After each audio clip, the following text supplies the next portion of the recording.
Hello बच्चों, let's see the question. So the question says what will be the EMF of the given cell जिसके अंदर anode पे भी hydrogen electrode है और कैथोड पे भी हाइड्रोजन इलेक्ट्रोड है. तो option a b c and d में से अपन को बताना है. So let's see the key concept here. Key concept.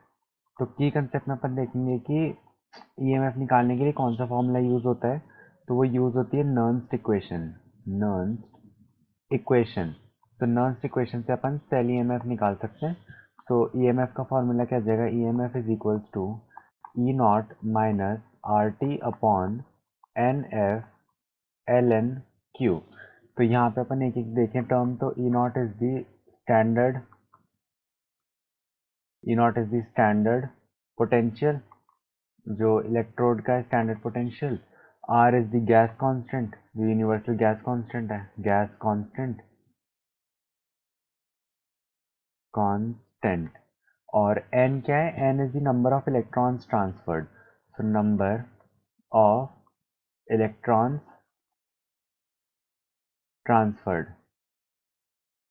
जो एनोड से कैथोड पर जो नंबर ऑफ इलेक्ट्रॉन ट्रांसफर्ड हुए हैं वो. एंड एफ क्या है. F is equals to Faraday constant. Faraday constant. और बचा क्यू. तो क्यू अपने पास होता है reaction quotient. Q is the reaction quotient. Reaction quotient. ठीक है. सो अब अपन देखें एनोड एंड कैथोड रिएक्शन. तो एनोड पे देखते हैं पहले क्या रिएक्शन हो रही होगी. तो एनोड पे क्या होता है. ऑक्सीडेशन. तो जो अपना H2 है ना, ये ऑक्सीडाइज हो रहा होगा किसमें. H plus. और ये दो हैं तो यहाँ पे दो लगा देंगे. प्लस दो इलेक्ट्रॉन इसने छोड़ दिए. और कैथोड पे क्या रिडक्शन हो रहा होगा. कैथोड. तो एनोड पे अपन लिख देते हैं ऑक्सीडेशन. ठीक है. एंड कैथोड पे क्या हो रहा होगा. रिडक्शन. सो दो H प्लस होंगे. उनने दो इलेक्ट्रॉन लिए और ये बना दी H2 गैस. तो यहाँ पे हो गया रिडक्शन. तो ओवरऑल जो सेल रिएक्शन होगी, रिएक्शन. तो ये जो एनोड पे थी, एनोड पे अपन देखेंगे गैस का प्रेशर क्या था. P1. तो इस H2 के आगे अपन लगा देते हैं P1. एंड कैथोड पे अपन देखें क्या था प्रेशर. P2. तो यहाँ पे अपन लगा देंगे P2. ठीक है. सो रिएक्शन जो अपनी ओवरऑल हो जाएगी वो क्या हो जाएगी. H2 जिसका प्रेशर P1 है, उससे ये जा रहा है ये रिवर्सिबल रिएक्शन ले लेते हैं अपन. उससे ये जा रहा है किस पे. H2P2 पे. तो सबसे पहले सेल के लिए अपन निकालते हैं ई नॉट की वैल्यू. तो ई नॉट अपने पास क्या आ जाता है. ई नॉट आ जाता है अपने पास e naught of cathode minus e naught of anode. तो अब कैथोड और एनोड दोनों पे हाइड्रोजन इलेक्ट्रोड है.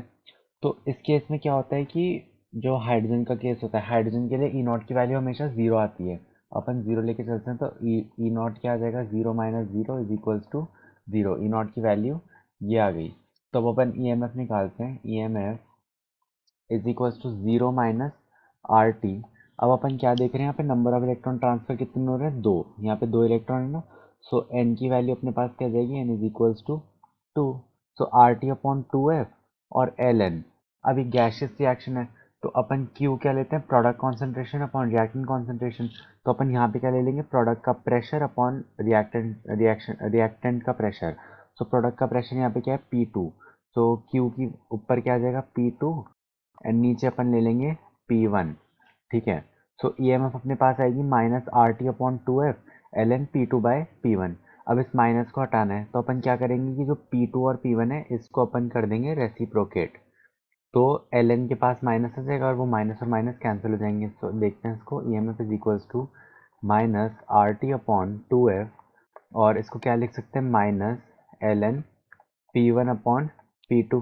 ठीक है. ये अपन ने ऐसे लिख लिया. अब ये माइनस और माइनस कैंसिल हो गए और ईएमएफ अपने पास फाइनली आ गई आर